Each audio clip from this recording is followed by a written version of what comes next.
Hello, everyone. Welcome to another episode of Wise Women Contemplate Turbulent Times. And I'm here again with Juliet Yelverton, who is a trauma healing expert and founder of the Healing Waters Sanctuary in Glastonbury. And our special guests this week, our wise women, are Sandy Humby, who is the creator of Rose Alchemy. She's a Rose Alchemist, much more than that, but that's her main creation. And we also have Samjhana Moon, who is all about the sacred feminine. She is a photographer who takes wonderful photographs, portraits of women in their divine goddess element. And she's also the creator of Inner Seasons, helping women get in touch with their inner cycles in tune with Gaia. So welcome to you, Sandy and Samjhana. Thank you. Hi, Rachel. And everybody. Juliet, would you like, I'm over to you, would you like to set an intention for our session today? Yes, indeed. And my intention today is I'm just aware of how much turmoil there is on the planet and how fearful people are and how confused, particularly in this moment. And so my intention is to be able to support myself and everyone here come into a much clearer alignment and anchor into your own truth, anchor into who you are, each one of you, because we all have a piece of this puzzle and each one of us is really, really important to show up and to be here. And if we can just anchor into your own self-knowledge, my own self-knowledge, and that's much safer than anything else. It's like if we can just ground into ourselves. So that's my intention, that my contribution here will enable or support that happening for you as well. Thanks, Juliet. And just to say on that I've been reading all of the comments that everyone has made on all the episodes that we have broadcast so far. And we've had such amazing feedback and gratitude from so many people, particularly women, just to say thank you so much for giving us hope and optimism at a very dark time. So I feel really gratified by reading those comments, and we're kind of building up a bit of a fan base following. The other thing I'd like to say just right up front is I've had lots of people recommending wise women that we could feature on these episodes, far more than we could ever accommodate. And what I'm encouraging those women who've made those suggestions to do is to host their own wise women. This format of having 4 within Zoom is a very powerful format to have 4 wise women discussing. So why not host your own Wise Women Contemplate Turbulent Times so that we can get thousands, maybe even millions of women worldwide gathering and sharing their wisdom to help others through as we find our way out of the labyrinth, back to the light, back home to the heart. Yes, we can start a wise woman movement. Absolutely. And wise men as well. It's like we are men and women and like we are not leaving out the men. They're very key to our... Absolutely. And we will talk, we talked a bit before we started recording about Krishna consciousness, which I'd love to return to later in the discussion. But what I'd like to open with, because we're in the wake of the Samhain full moon, which was last Saturday afternoon, an extremely powerful full moon, which was conjunct Uranus in Taurus, opposite the sun in Scorpio. That happened at about 2:50 in UK time on Saturday afternoon. It was a super powerful weekend. So I'd love to just check in with everyone about, and as we have Samjhana Moon as well, that was a bit of a clue that we should open by talking about the power of that moon. So Sandy, would you just like to open and just share what's happening for you and what came up for you, particularly around that full moon? Well, it's certainly, I mean, I could feel it cooking in the week before, and I'm sure that many were too, that there was a real sense that we were entering into a really significant portal of our experience. And of course, that moon came in on the back of Samhain and that sense of the veils being very thin. that there was the opportunity to perhaps transcend something within our own being, our own field, that was going to offer us an insight that was greater than we'd experienced before. And I find it fascinating that that came in on the front end of then the shift that we've experienced here in the UK of entering into this second lockdown process. So there was like a window of opportunity, of vision that came to us. And actually I have an essence that I was called to set in process over that period, over that 31st of October, 1st and 2nd of November. So it was cooking and imbibing in that time. And I've yet to be given the note that it needs to go out on, which is interesting. For me personally, I had a meeting with someone that I've only just had connection with, actually over that period of the full moon. So we met at 12 noon and we were together until about 4 in the afternoon. And I feel that was a significant coming together of this meeting with this other person.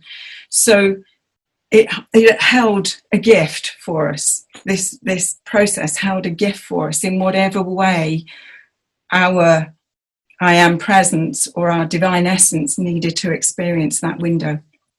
Yeah. Wonderful, Sandy. Samjhana. Yes, so I've been going into that phase of the full moon. I was contributing to Embrace, which was an online summit all about menopause and midlife, and so that was very interesting alignment there, working with the ancestral realm, and so on the Friday I was in discussion about that. And we also just went into lockdown here in France where I live, and it's very strict here in France as well, the lockdown. And so there was this expansion and contraction going on in my world where I was feeling like my creativity was about to be squelched by this lockdown, where we're not supposed to be outdoors for more than an hour, which for me is, that's hard. And on the full moon, I decided I would go to my land. We have some beautiful land here we're custodians of, where I practice these earth offerings, mandala creations for nature, and it felt very potent to be making this offering on this day at this moment. And it was like pouring rain and blowing a gale. I'm like, how am I going to make a mandala in this? But I was adamant that it was going to happen, and so I just pushed through it. And when I step on the land, I don't have a plan. I have some things that I bring, some beautiful offerings from nature, leaves and berries and things. And then I remembered I had these beautiful deer bones from a deer who had laid to rest on our land the previous winter. My first instinct was, oh, how sad, let me bury her, let's say a prayer. And then I thought, well, actually, no. Death is, her death is an offering to the other animals. It is here as nourishment for the other animals. So we left her. We did say a prayer for her, and just left her to be, to run that natural cycle. Which is what we often interfere with. We try to interfere with death. We try to interfere with what seems unsightly or difficult. We want to make it beautiful. We want to make it into something lovely, but we didn't. And the bones were, the meat of the deer was consumed over the course of the winter and the spring, and I kept her bones, and the insects cleaned them. And I thought, what a wonderful moment to incorporate those into an earth offering, is to offer that and bring that beauty of death into back into the cycle of life, and bring that beauty of her spirit.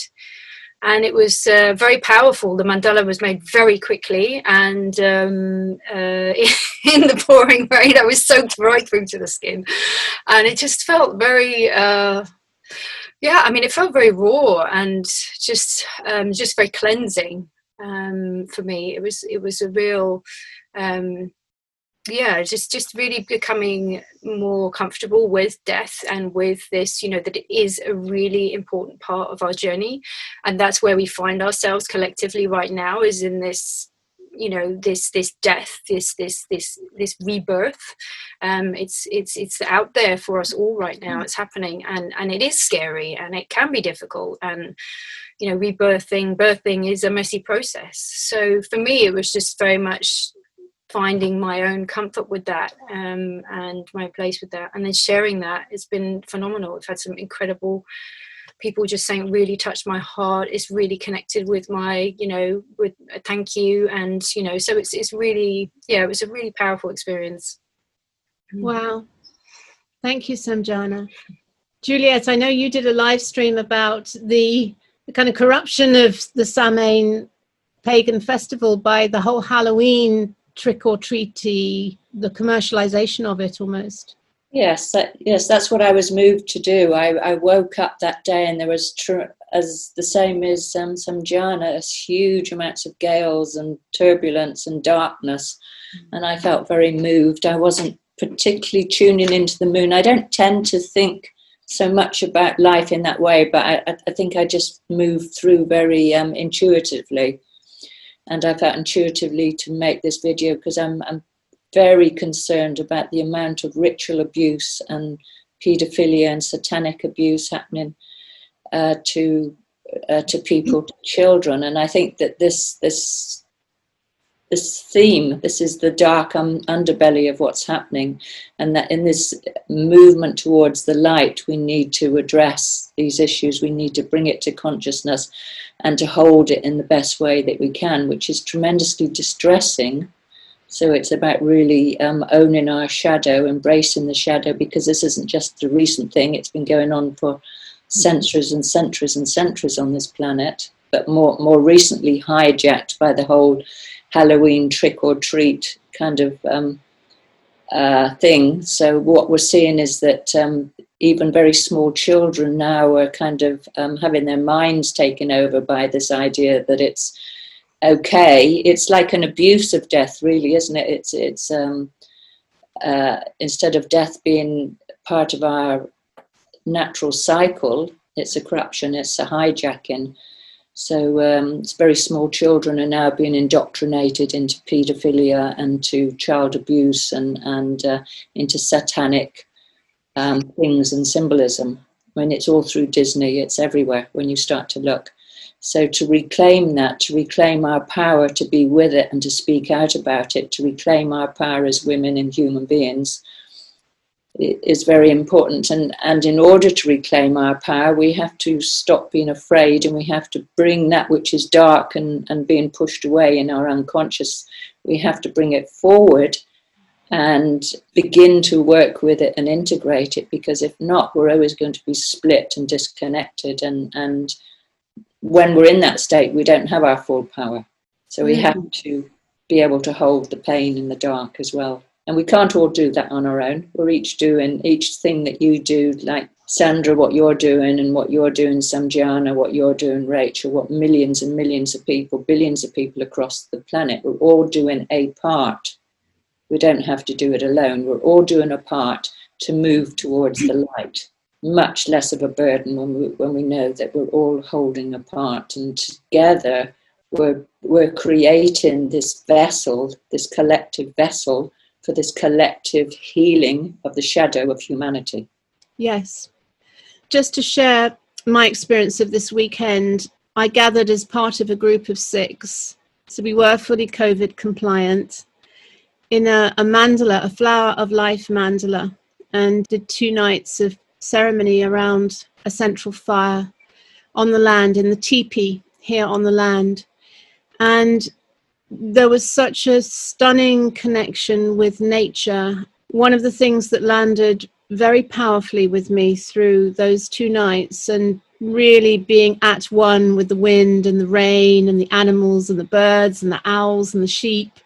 It's very rural here. Just how the system has taken us away from nature. We've lost our connection to nature. We've lost our natural sense of intuition. The system has broken our connection with Great Spirit, with nature, and how we've become tied into the non-organic world, computer screens, the kids, you know, all playing their computer screens and not so much wanting to go out and walk in nature by the river.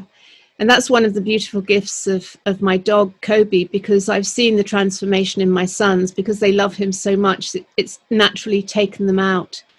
And I had a great teaching about my dog as well, in that we've been trying to humanize him. And I just really landed so clearly that he has been sent to help my sons and to me to reconnect to nature, because he is a tracker. He's so in tune, you know, in his ears. He's got giant French bulldog ears, which are like satellite dishes, listening for the sounds, smelling, tracking. Really, you can see him, and he's still young enough to be still in connection with nature. I said to my sons, you know, we have to take him out a lot more and into so he doesn't lose his natural animal instincts and just become a sort of fat mollycoddled dog, you know, like in the house all the time. So this was a really fascinating teaching about how we've lost our connection to nature and the restoration of that, how key that is to that natural harmonic resonance of nature in tune with the cycles, how important that is in this patriarchal system, which has made everything homogenized and standardized. So your energy has to be the same at 9 a.m. on a Monday morning when you go to work as it is on 5 p.m. on a Friday afternoon when the bell rings and you can knock off work. It's like this system of control is insane, and it's been a creeping thing over generations and generations, this patriarchal control system which is embedded through these programs. And that is what we are unscrewing, like very gently and subtly, just unscrewing the screws so they're all loosened, and then at some point, boom, the whole thing will collapse. That was my true sense from this weekend. That is the work that we are doing, because there is tremendous power in being in that central 0 point in the heart, in that point of nature, in total resonance and alignment with source. Tremendous power. Whatever intentions and prayers we put into that 0 point, is just the ripples of that could just go out across the planet. And that's why the system creates dissonance, because there's so much power in resonance. So anyway, that's my little, I could talk for hours and hours and hours. It's absolutely. And I saw a lovely little video with a man that had this big metal plate, and then he put salt or sand or something all over it, just granules of something, and then just made a vibration with something on the metal plate. And then within a few seconds, it formed into the most incredible shape. Incredible mandala, yes. And yes, that's a real example of resonance, and all we need to do, it's so powerful, Rachel, that the more we can just come into our own resonance and our own anchoring and alignment, that's immensely powerful. Yes, resonance. God is love, and love is a perfect harmonic resonance. This is the essence of sacred geometry, which is an anagram for my God recreates. And the ancients knew this. Hence, the masons building houses like the one I'm in, which is built to perfect sacred geometry. It's a resonance chamber, and there's tremendous power in resonance chambers. So they're amplification of that natural energy. And this is how the power has been locked down. This is why, I mean, we're recording this on the 5th of November. Remember, the 5th of November. Guy Fawkes wanted to blow up the Houses of Parliament, not kill the people necessarily, although it was his intention they would be in there, but he wanted to destroy the building, because the buildings hold the power. And if you go to the Houses of Parliament and you look at the sacred geometry and the amount of power that is built into to that structure to lock down the power. And actually the Houses of Parliament were built on the temple to Apollo, the original Roman temple on the banks of the River Thames. So there are certain points in nature that have tremendous power, and that is why he wanted to blow up the Houses of Parliament, the structure itself, because it's not the people, it's the system.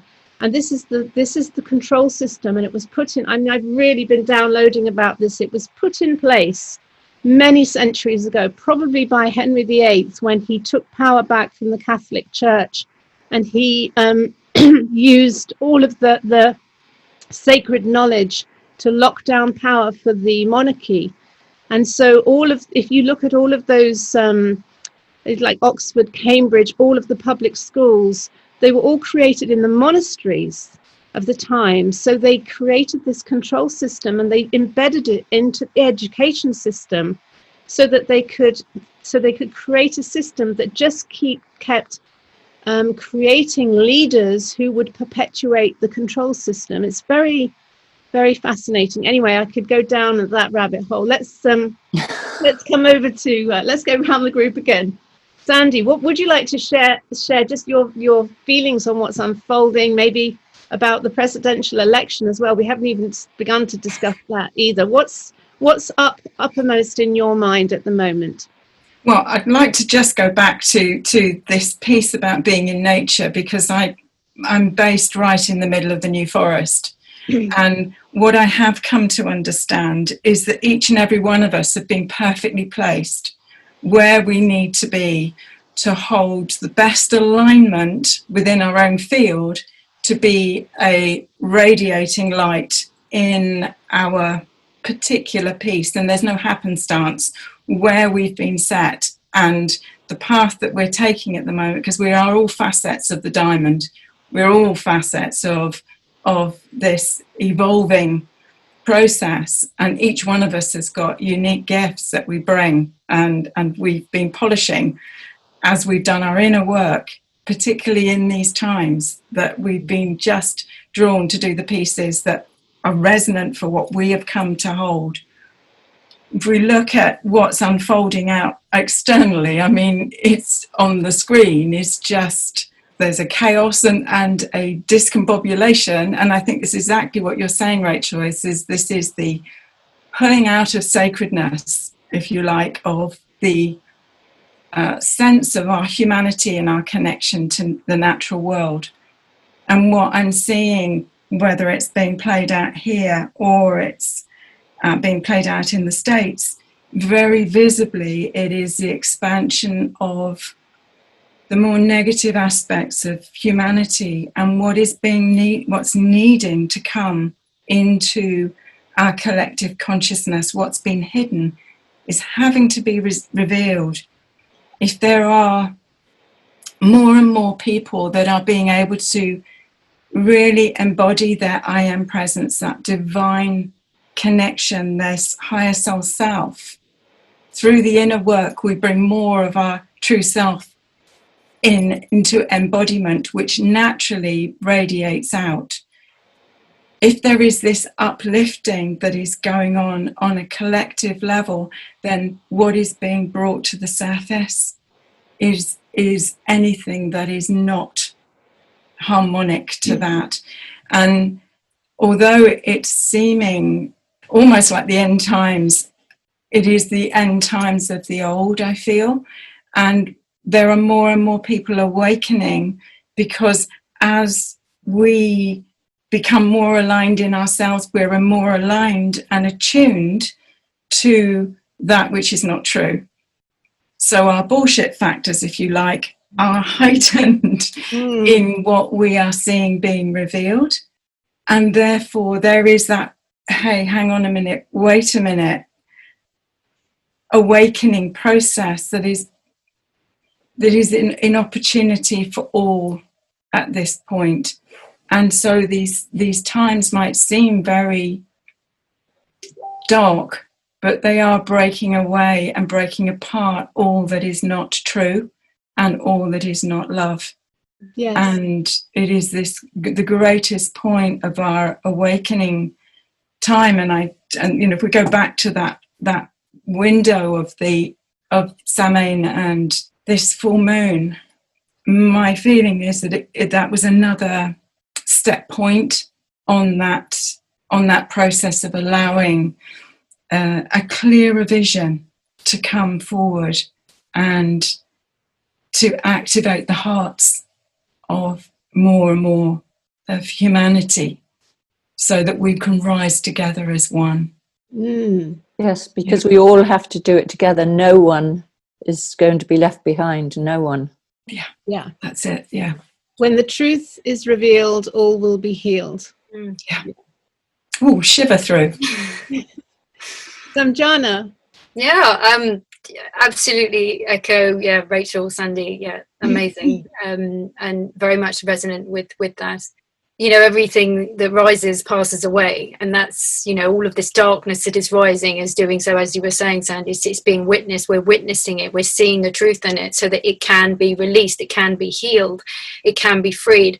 And I think that brings me a lot of peace when I see, you know, the dramas playing out in the world, when I see the challenges people are facing, is that, you know, it does have its purpose. And while it is difficult, you know, just like seeing that beautiful deer dead on my land, it's actually, okay, I can witness that, and I can choose to acknowledge it and to say a prayer for that, but not to engage in it, because actually my purpose is to hold the light, is to continue to be as resonant with what I would love to see, you know, come forward. The vision for the future is to stay aligned with that truth, is to stay aligned with, you know, with that sense of love and connection with something way bigger than our human existence, because we get so caught up in our human existence, the media and what we're seeing and what we're being told, and we forget that there's this amazing planet that's doing her work, who's going through her own cycle. She's going through her own seasons right now, and I believe that Mother Earth is going through a rebirth, and we are part of that. You know, we seem to think we're above, you know, all of this. You know, I'm not saying we, but, you know, there is this kind of assumption that humans are, you know, this great species, but actually, you know, we're just part of a massive tapestry. You know, there are thousands, millions of species of animals and insects, and, you know, feathered ones and winged ones and the finned ones, and we're all part of that community. And I think in remembering that, you know, it helps me to realize that things are playing out in the way that they need to play out in order for us to move forward. And so for me, coming back to nature, as we were saying, you know, being in nature brings us back to that resonance of pure love, of deep connection, and not feeling alone in this. So even if you are living alone, even if you don't have a great community around you, you know, there is always the community of nature.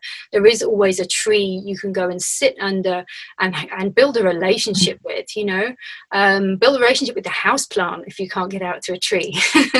You know, it's just have a relationship, or with a dog, like you were saying, Rachel, you know, nature. And, you know, there are ways that we can nurture the light in our lives, that we can nurture life, and that we can hold that light within us, to say that, you know, this will pass. You know, we will come through this winter and into a new spring and a new era, and it's what we've all been like championing, haven't we, Rachel, for years? Yeah. It's like, bring it on, and it's here, and so many of us are resisting it right now, and we're saying, oh, this is too much, but it's actually like, this is the moment. Let's embrace it. Let's, you know, hold each other's hands, even if it is virtually, and, you know, enter this new era together, you know. Yeah, and that's an interesting way to see the whole of the extreme weather on the planet, not so much as global warming, but as just a natural, as Gaia healing herself through fire, through wind, through water. So this is Gaia's natural process of healing and detoxing herself. That's my take on it. Yeah, and also to have an immense amount of self-compassion, because we talk about how much we can witness and how much we can hold and be aligned, and there are just many times when we can't be aligned, we can't self-witness, we're really confused, and that we are all in this collective trauma, and it's very hard to see outside of this, because this is what we're born into, and so it's hard to differentiate what is true or what's not true. And this is particularly so when our own personal trauma patterns are triggered by what we're witnessing externally. So right at this moment, the very issues of, you raised the American election and the whole thing with Trump, Donald Trump and Biden, and that the amount of projections that have been put through the mainstream media onto Donald Trump that our collective trauma patterns can also link into. And given that personal abuse, sexual abuse and so on is a really major issue on this planet, it certainly happened to me in my life, and I think virtually every person that I know in some shape or form have been abused. And so it's very easy to project onto him that he's the abuser, especially when the mainstream media are also projecting that. And then when you begin to study and you start to see deeper, you go down the rabbit holes and things, and you begin to witness the whole movement that he's been doing to address paedophilia and human slavery, human trafficking and so on. And you see how much the paedophilia and the satanic abuse is underpinning everything. And then the whole thing about Biden and the Biden's laptop and what's been revealed on that, which the mainstream media are not bringing into public awareness, but it's very present on the alternative sources of information about the paedophilia and the satanic abuse and so on that he's been engaged in. So now it's like we don't know what to believe in, because there's, first of all, we have our own personal perceptual distortions where we're triggered in our own abuse patterns. And then we have the deliberate attention by the mainstream media and all the politicians and all the organizations that are all part of this thing, this issue. The amount of politicians that are currently being hijacked and blackmailed because of their because how they've been pulled into the whole paedophilia thing. And so it's very hard, very frightening and scary for people at this moment in time. And even if we think we know what's going on, often we wonder whether we really do, and then we feel really dark and bad and confused and go into our own patterns of huge amount of distress. So the only thing that we can come back to is the relationship with ourselves that we're building, a deep compassion, the need for deep compassion for self. And as we keep talking about, as you've said, Samjhana, and you, Sandra, the need for relationship with ourselves, with a house plant, with a tree, with the sacred geometry that we could create even within our own homes, even if it's like a little mandala or a little altar that we make for ourselves. Or, all these things are really, really important to keep anchoring back into, I am good enough, even if I'm feeling shit, even if I think I'm a bad person. Just come back with this self-love, this self-care, continually. Whatever you feel is going on, just come back to the self. So it's an interesting one, this about what's appearing on the screen and how, and this is one of the deep teachings that has come through to me about whatever is on my screen that is most triggering me, that I feel most angry about, most upset about, most fearful about, whatever, is like a massive amplification of the blind spot within myself, of the little the piece that I haven't yet wanted to look at, or been too frightened to look at, or is too painful to look at, and that I've been dumbing down, and I haven't addressed. And so it's been appearing on the screen bigger and bigger and bigger and louder and uglier, until it's like, are you going to listen? So this journey back to where the dissonance is within our own grid, and fully feeling that and fully being with that and not dumbing it down. And this is one of the interesting things for me, because to get to the place of this last weekend, I really had to get to a place of absolute purity. And I knew that I had to absolutely detox, because I had been resourcing myself just through dumbing down and just like, I mean, I don't drink wine anymore, but just having a glass of beer and just, comforting, like with caffeine and a big latte. And so I just knew I had to just clear all of that out. And this house showed me, because the drains blocked, and the toxin of the drains was actually lifting up the lid. It was like, hello. And then when I saw it, I thought, I know that I can't ignore this anymore.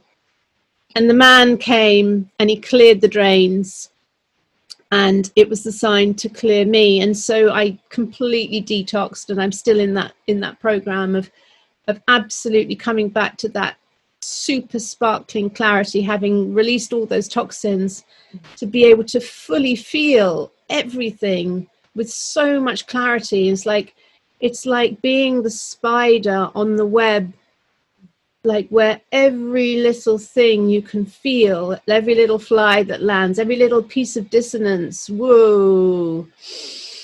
Okay, can I hold that? And like, where is that in me, that external? And so this inner healing, this inner process of trauma healing, this is every last piece of dissonance.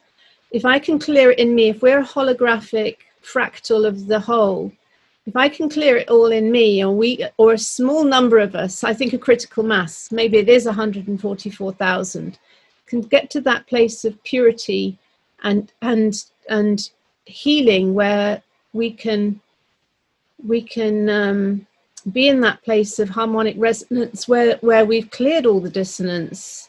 We'll reach a critical mass which will shift everything.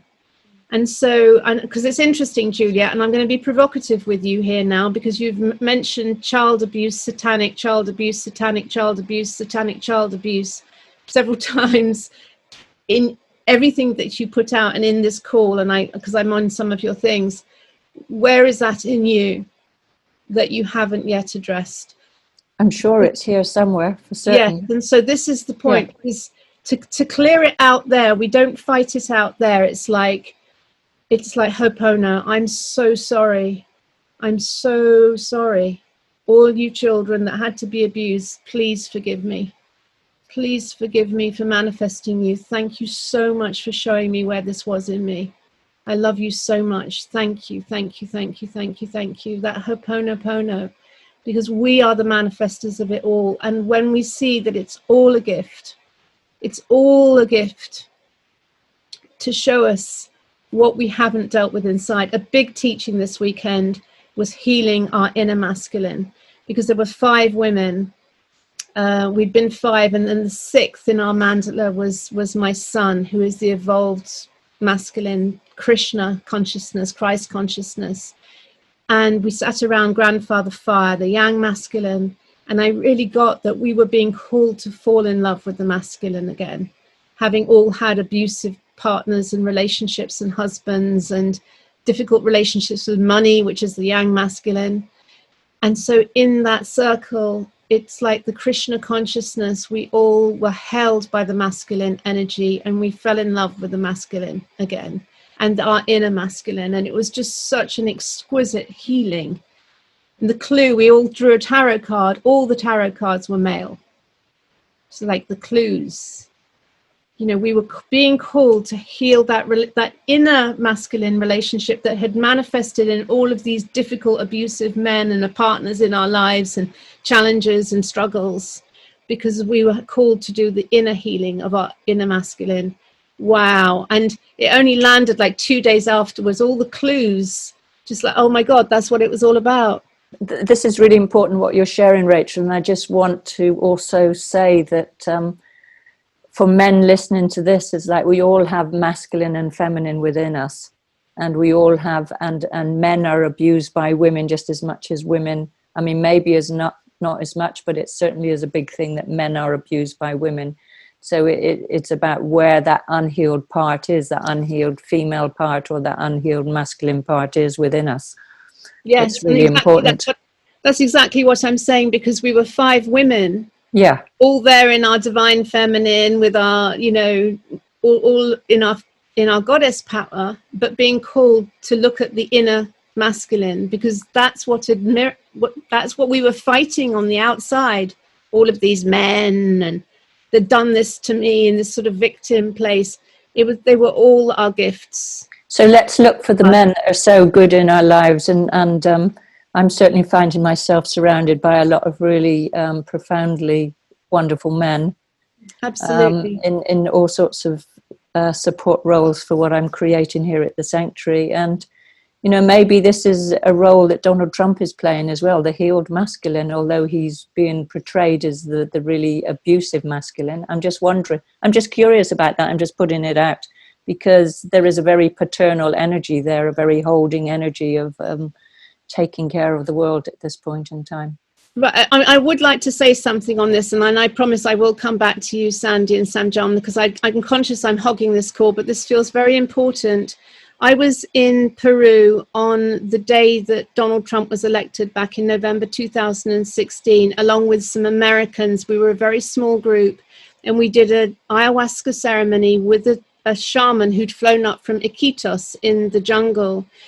And it was an incredibly powerful ceremony, and I was shown exactly why Donald Trump had been elected as president, because he is the archetypal unevolved masculine energy, which is all about winning, power, fame, and he had been elected as the archetypal unevolved masculine to open a portal for the evolved feminine to flood through. And we saw that in essence in Marianne Williamson to an extent.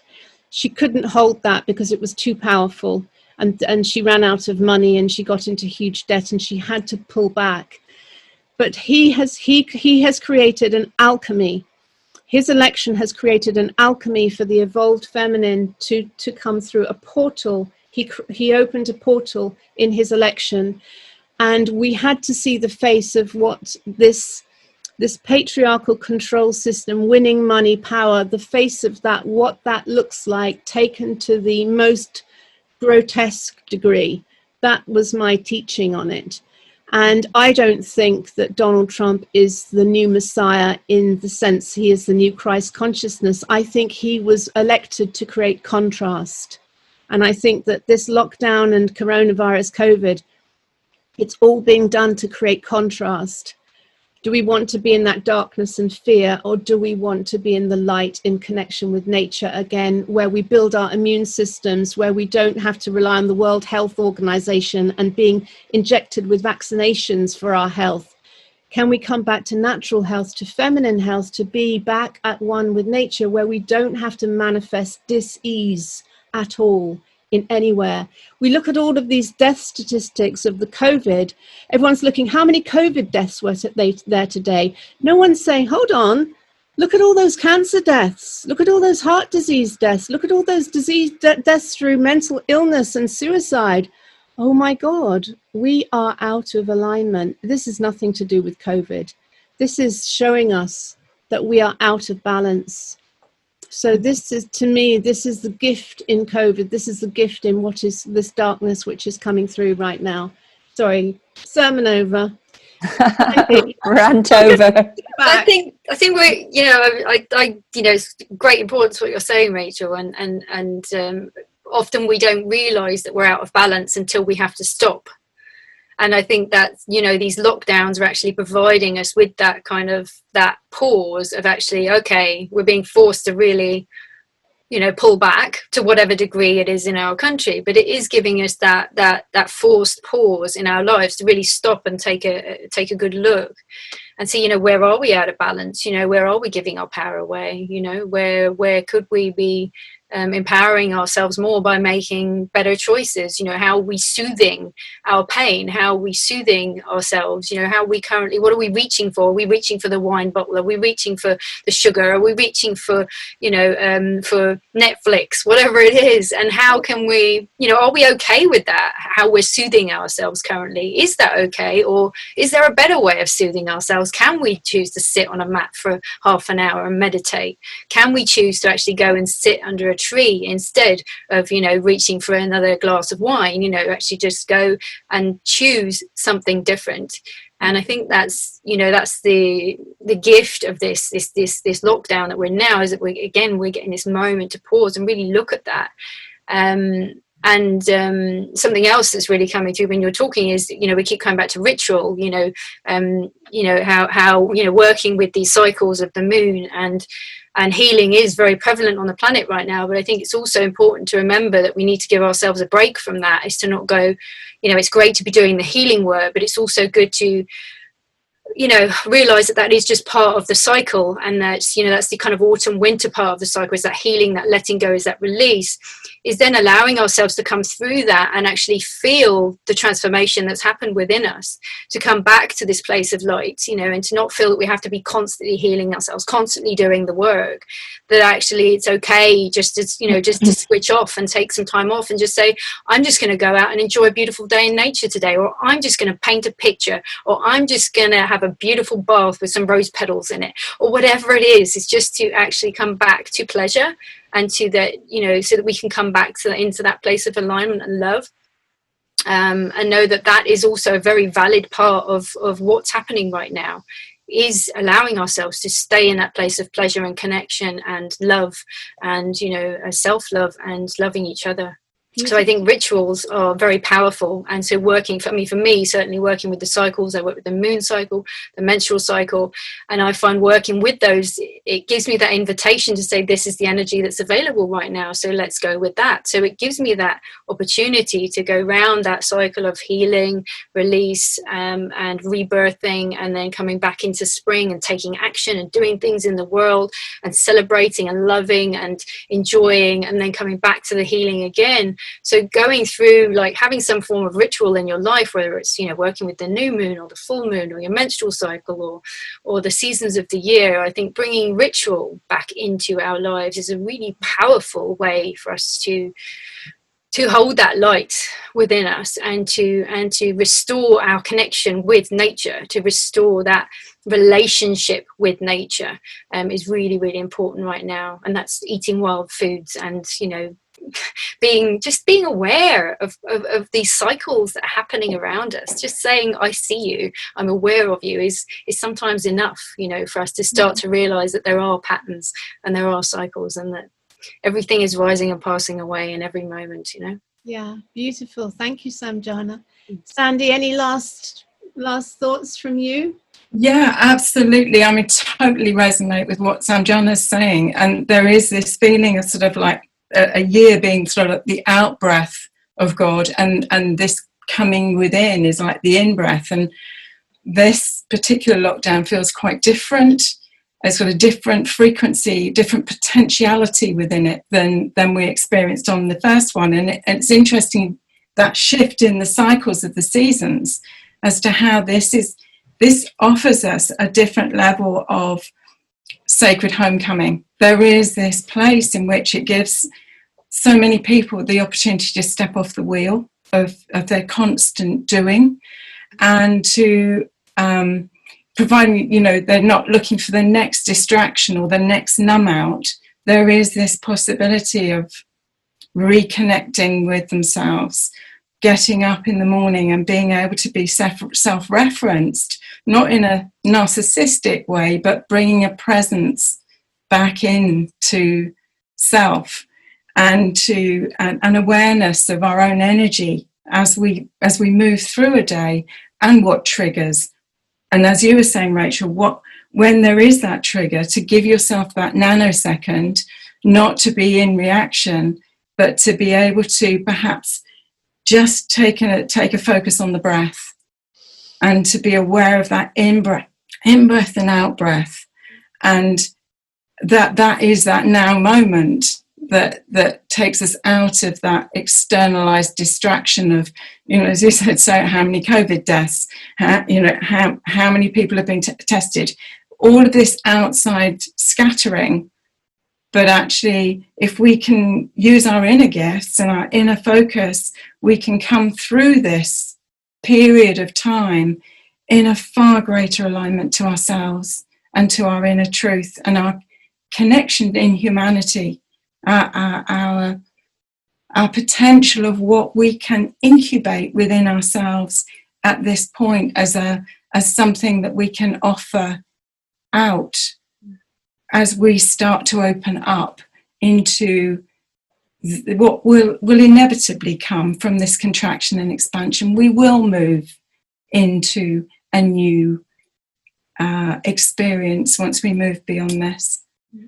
And just also to finish, to say that my experience over that 31st of October, 1st of November, was the meeting of a healthy, emotionally eloquent, masculine energy, and like so many, having experienced so much dysfunction in my relationship with external masculine and my internal masculine. You know, how much am I being prepared to own that aspect of myself? And it was interesting to see that shift mirrored in an external connection. Thank you, Sandy. Juliet, would you like to end the call with some of your beautiful wisdom? Some of my beautiful wisdom.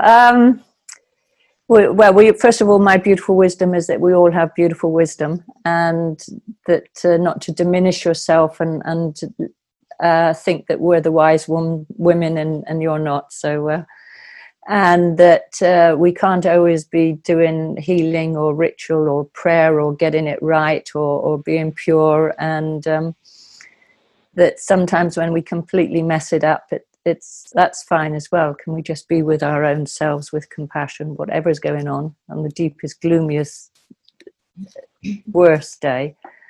And that, yes, although we're creating positive things about what's happening with the lockdown, just to say that I know that for millions of people it's a really frightening time, and that lockdown, it's hard to do these things that we're talking about as well, because lockdown triggers a feeling of deep fear, and it's like, what's going to happen to me, my job, my family, where will I earn an income? You know, this is a very, very real thing for millions of people on this planet at this point in time. So just to really deeply acknowledge that, and to take one day at a time. And with the whole American election thing, you know, your insight, Rachel, I just, for me also, this feeling of being unprotected on this planet, I think this is such a big thing for all of us, feeling unprotected, alone, who is there truly to hold and support me. That's been a huge thing for me in my life. And very confusing around the election as well. But I did get this feeling just at the day of the election, the day before of the election, listening to Donald Trump on some of his rallies, of a deep settling within myself and anchoring in and a feeling of being held, which, you know, whatever the truth is about him or what's going on, that's what I came back to. And so my piece of wisdom is really anchor into your own body. What resonates to you? Where does it feel right? Where do you feel safe and secure within yourself? This is really fundamental. Where can you access this feeling of well-being in your body? No matter what's going on, whatever you think you should be doing, where and how can you access this feeling of safety and well-being? Wonderful.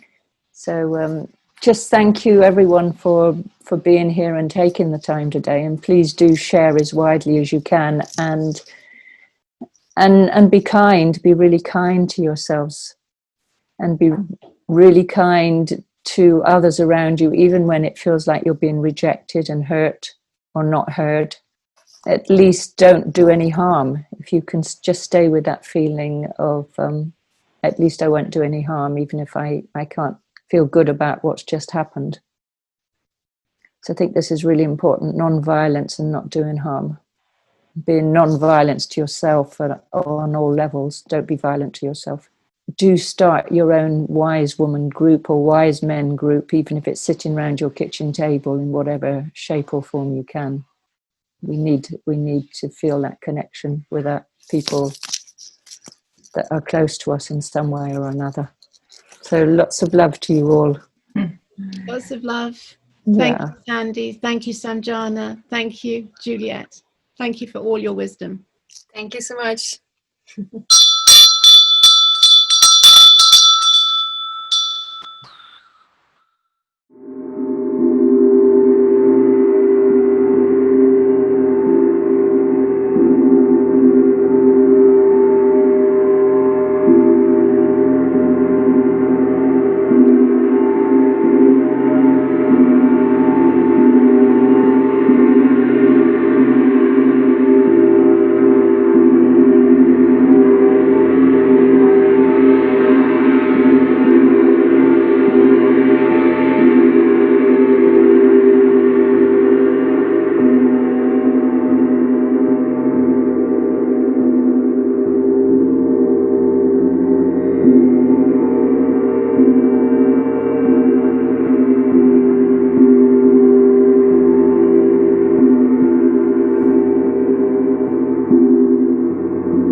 apologies for that, Julia. I just like went off like a firework there, didn't I? Really?